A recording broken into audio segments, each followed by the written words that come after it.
Nsukka is a town and a local government area in Enugu State, Nigeria.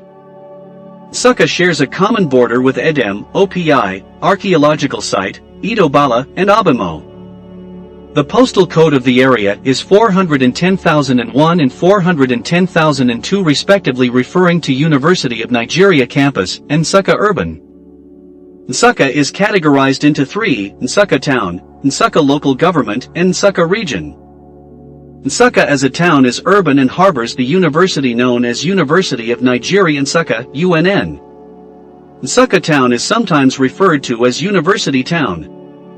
Nsukka town made up of Mpunaner, Nrunsukka, and Ihenowere.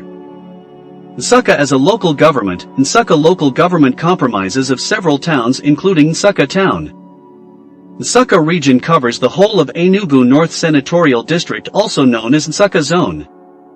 People in Nsukka region speak Central Igbo and Nsukka dialect, a sub-dialect of larger Igbo language.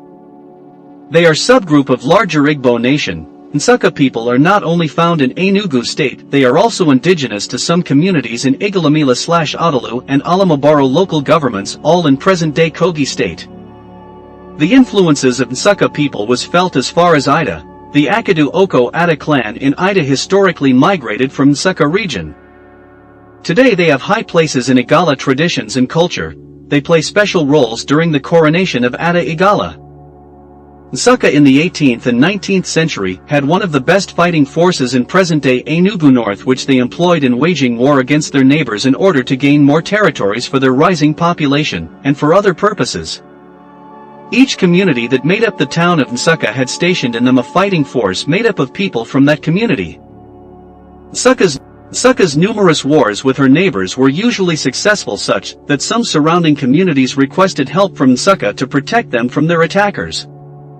Another instance of Nsukka's expansionist bid was the war with Ejwono Abukpa, a community in Abukpa, which eventually ended in the annexing of a part of Ejwono Abukpa.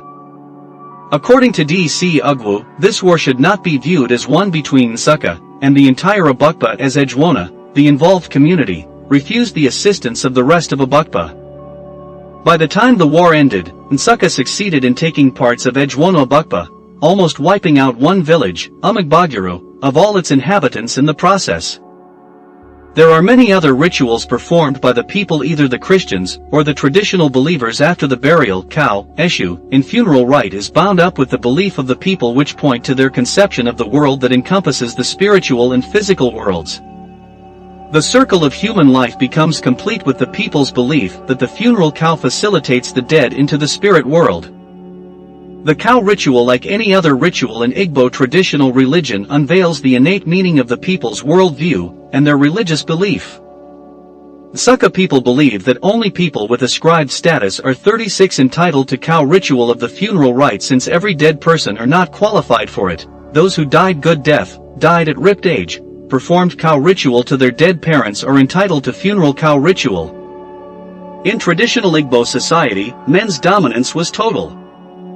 Women were to be seen but not to be heard. It was a man's world. Whether in the day-to-day governance, economic activities, religion, among others, women played a peripheral role in the society. A man could marry as many wives as he wants. The younger wives could be the age mates of his first set of children. Whether the husband is virile enough to satisfy the innumerable wives is hardly taken into consideration. To check marital infidelity on the part of the women in this polygamous society, the Nsukka Igbo instituted the Ndishi/Na tradition. The Ndishi/Na tradition connotes a spiritual avowal among the Nsukka people, which origin is embedded in myth. The tradition forbids any married woman from engaging in any form of extramarital affairs or assisting the relations without express permission of the husband. Women from other parts of Igboland who are married to the men of this area are usually forewarned about the efficacy of this tradition. It is the general belief among the people that any such act attracts the wrath of the gods, which results to instant madness for the transgressor. Employing qualitative approach, which includes participant observation, in-depth interviews and oral tradition, the researchers explored the potency of this tradition in checking marital infidelity. Enugu Azik, Abalo, and Imalite communities, which have distinct cultural practices among Nsukka people, were selected for the study. Johannes and Anisa's theory of punishment and deterrence would be applied.